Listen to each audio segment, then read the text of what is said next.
guys, ito ngayon ang panahon sa amin. Tingnan mo, may kasabihan, pag may tinanim, mayroong aanihin. Namunga ng aking ampalaya. Yan.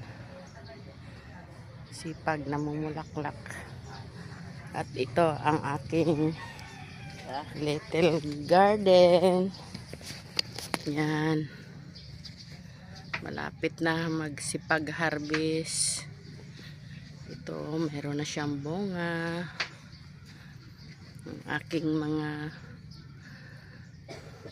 libangan. Although wala kaming malapad na lupa sa paso lang dahil gawa ng sa tabing dagat kami. Pero nakagawa pa rin ng paraan para mayroong garden. Yan ang aking mga sili.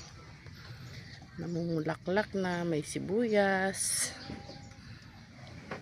Diba? Kapaki-pakinabang. Ayan. Ang aking mga gulay.